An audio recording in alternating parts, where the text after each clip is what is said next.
ซีมีวิธีปรุงแต่งแนวใดนี่หน่อไม้หน่อปักใหญ่ๆนี่ให้หมดนี่อยู่อเมริกาก็มีหน่อไม้ปักใหญ่ๆนี่จะมันมาแต่ไสสงสัยมาแต่เมืองจีนบ่หรือว่ามาแต่เมืองไทยเนาะอันนี้ก็บางนัดเองบางนัดนี่ก็สงสัยมาแต่เมืองจีนบ่หรือว่ามาแต่เม็กซิโกโอ้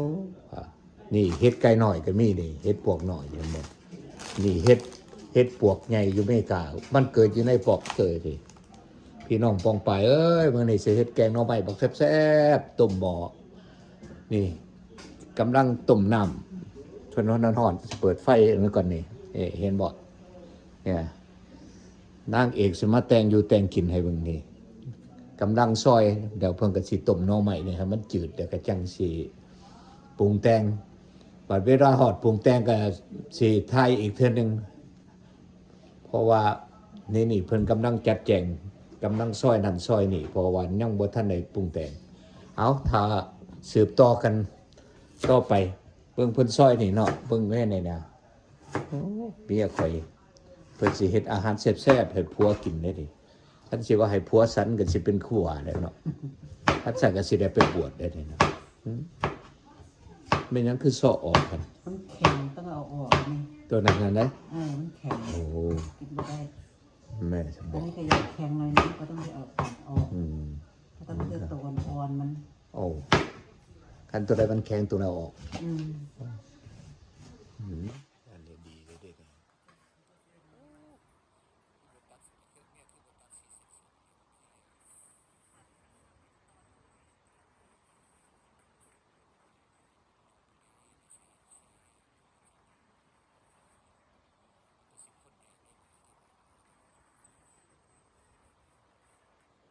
โอ้ใหญ่อยู่ใส่ตัวคือโบตัดขึ้น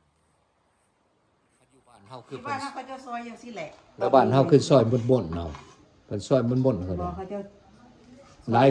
คันซอยใหญ่ๆยาวๆสิหลายคนกินมันก็สิพิดึกติบ่มันก็เบิดบาทเดียวติบ่ลายมันอันนี้บนมันอ่อนอยู่บ่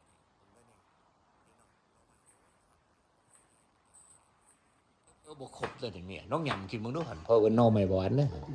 ก็บ่แซ่บอ๋อบางเทื่อเคยเห็นเมืองจีนคนจีนเขาไปตัดในน้ำปลาเขาหยำกินเลยนะฮะเอามาเนี่ยปัดปรุงเยอะเลยนี่มีเขามาเขาย่างข้างเนี่ยบ่เบิ่งข่อยก็สิปัญญานางเด้อสิปัญญานางเบิ่งก่อนโอเคเอาจังสิไปจัดแจงปัญญานางให้เพิ่นก่อนเด้อจังสิว่ากันจัดแจง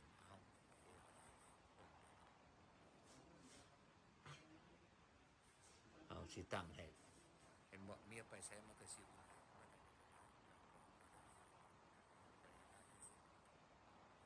ซอยพักบ่ออกมันสิไป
นี้ก็หยุดไว้ก่อนเนาะ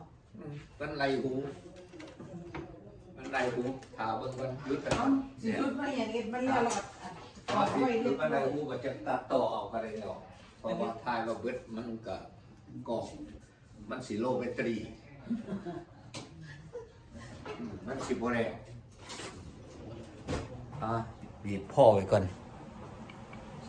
ขา ขาอ่อน เอาปลาขาอ่อนสีใส่แกงหน่อไม้ ภาษา โอ้มีหลายเว้ยมี เอิ้นใบสะอม ภาษาไทยเขาเอิ้นใบเจ้าอม ใบสะอม ใบสะอมครับเนาะใส่บักหลายๆเด้อดูมันนี่มีเห็ดโอ้ยพี่เห็ดอ้ายอันนั้นแม่นยอดปักบัวบ่ยอดปักอือ นั่น โอ้อันนี้แม่ค้าเคยเป็นเจ้าของหั่นทายากาแฟอยู่เด้ออยู่คอนต้มซีดีแต่ก่อน10 ปลายปีแล้วขายมาพักผ่อนอยู่เฮือนก็เลยบ่ได้ออกคลิปให้พี่น้องแต่งแกงหน่อไม้แบบชาวต่างชาติอาศัยอยู่บ้านเขา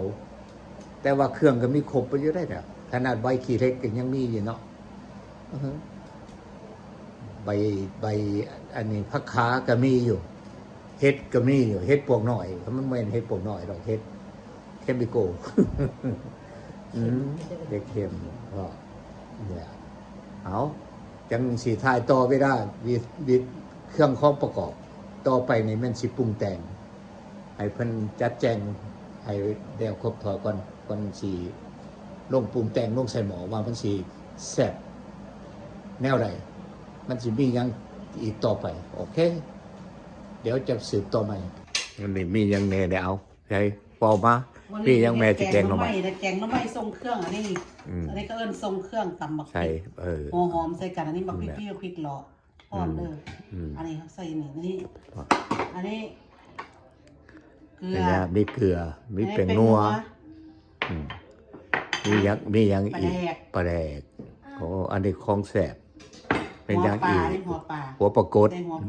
ต้มก้อนแม่นบ่นะ เขาเบื่อ ปั่น อันนี้น้ำยานางเลยน้ำยานาง น้ำยานาง น้ำยานางใส่ก่อน ใส่น้ำยานางเลยลูกใส่เบิดตอนมันก็ได้ตัวหันเนาะนี่แหละมันนั่นก็ล้างไม้อีกแล้วตองได้เด้ น้ำสีหลาย บ่หลายติบ่หลายดอกพักจะบ่ได้หลาย น้ำผักมันออก มันก็บ่สิ น้ำยานาง ยานางใช่เครื่องหอ พ ม ริกล้อใส่รถ เอาบักพริกใส่รสโอ้มันบุเผ็ดมันหม้อบางใหญ่เลยเนาะว้าวเบิ่งคือสีแซ่บดีกว่านี้ลูกสาวจะเป็นผู้กินทาแกงกินหัวปลาถ้ากินแกงหน่อไม้ใส่หัวปลากดกับหัวปลากดสดๆได้นี่เนี่ยไปตึกเอาเองอีกแล้วนี่บ่แม่นว่าผู้อื่นสิตึกให้ ใส่ อีก ลูกนัวลงไป ฮะ โรดปรุงลง เอายังบ่ทันได้ปุ่นเอาไปใส่แป้งนัวลงไปใส่ปรุงไปเลยเด้อ ปรุงไปเลยโรด แป้งนัวเพราะว่ามันมีเค็ม คนแล้วเพราะว่า everything เขาแต่ไม่หมดเลยก็น้ำปลาแดกใส่โรด ปลาแดกอีกมันบ่โอ้ เอาไปครึ่งนึงสักตอนย่างมัน โอ้บอวันนี้พอมันอันนี้เอาใส่ซิงค์มันหมดนี่สิ แล้วก็เอาตอนน้ำไหม้ลงก่อน เอาน้องใหม่ไปแล้วต้มซุกได้มันบ่ได้เดี๋ยวว่ามันฝดจะเอาลงเลยบ่เอาลงใส่รถ มันหมอฝนแล้วเขาจะค่อยเอาผักลงมันหลัง เพราะว่าแนวใดก็ซุกพอแห้งมันบ่เปื่อยบ่ดะ บ่เปื่อยดอกหมอฝนแล้วค่อยเอาผักลงมันหลัง อันนี้เฮ็ดกินอยู่เพื่อนเด้อนี่นะเฮ็ดให้ลูกสาวกินเพราะมันอยากทากินหัวปลากดอยู่น่ะข้างกับข้างอยู่นอกแต่ว่าผสมอยู่ในก่อนจะไปยกข้างใส่เตาแก๊สเพิ่นก็เคยมีร้านอาหารมาแต่ก่อนเนี่ยสิมาเป็น10 ปีเนี่ยเปิดร้านอาหารไทยแต่ว่าร้านอาหารไทยก็บ่เคยได้แกงหน่อไม้เลยจ้ะแต่ว่าก็มีอาชีพแต่งกินแซ่บปรุงแต่งมีอาชีพปรุงแต่งมือดีสีมือดีเฮ็ดกินแซ่บเมกานี่ติดใจ เอาไปข้างอยู่นู่น โอเคเอานี่แกงหน่อไม้มีไข่นกกระทาสดอีกแล้วนี่นะเรื่องเนี่ยไข่นกกระทาแล้วก็มีเห็ดปวกน้อย มีหลายแนวนี่ก็มีผักขา เนาะเขาบะยอดบักอือส่วนตัวเนี่ยก็ใส่กำลังเอาผักใส่วันนี้หมอฝดกำลังเอาผักใส่อู้หมอบักใหญ่เลยแม่มาเฮ็ดกินอยู่กะลาเลยนี่มาแกงอยู่พี่เอาผักเอาหยังใส่โอ้ผักหลายแม่ข่าแม่ครัวแม่ครัวแกงหน่อไม้มากะลานี่มันนี่มากะลาหลังบ้านให้หมดเลยมีตู้หยอกตู้เย็นอยู่หลังบ้านด้วยนะครับพอสูได้แต่งกินอยู่ในเฮือนนี่จะเอาออกมาใส่เตาแก๊สอยู่พี่มันจึงคุกแต่ท่านใจเบิ่งแมวโอ้เต็มแหมเป็นตาแสบน้ำบนหอยผลบนเนี่ยคือสีแข็งแก๊สเบิดได้สบอ บ่เบิดพอแล้ว โอ้สุกแหละซีมแสบเด้อ แล้วละ หัวปลายยังก็ใส่นัวได้ หัวปลามุน โอ้มุนก็ให้ซ้ำนะให้มันนัวแต่ว่าลูกสาวเจอที่มันสิสอกหากินหัวปลาเอาพอได้แม่วันนี้เอาสั่งคว่ำไปในแม่มันแล้วเอา แล้วเด้อผู้ใดอยากมาเด้อแกงน้ำ เอากระบินนะว่าพี่น้องเดี๋ยวหน้าเบิ่งกล้องเวทีหน่อยนะพอได้ไหมเอาเดี๋ยวว่าจังได๋ แล้วใครอยากมา ว่าจะไปสู้เอื้อยน้องเพิ่นกินอยู่วัดเคียวเลอพุ่นเนี่ยแถวบ้านเคียวเลอพุ่นเนี่ยเอาขอบใจเด้อผู้ใดติดตาม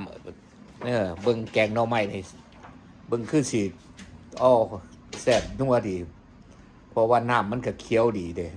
คือใบยะนางคือสิเต็มส่วนเนาะเอาเลยนะไผเดือนนี้ไผอยากให้มาเด้อเอาพบกันใหม่เด้อเอาครับเอาเด้อนี่ว่าพี่ไว้หน่อยปิดคลิปได้ไผอยากกันเห็นสูตรอยู่ในไลน์ก็ติดตามเบิ่งเด้อว่าเพิ่นเอาหยังใส่เอาหยังใส่ล่ะแม่ครัวหานอาหารไทยแต่ข้าวก่อนซื้อหานเพิ่นว่าหานไทยยากาเฟ่แต่ข้าวก่อน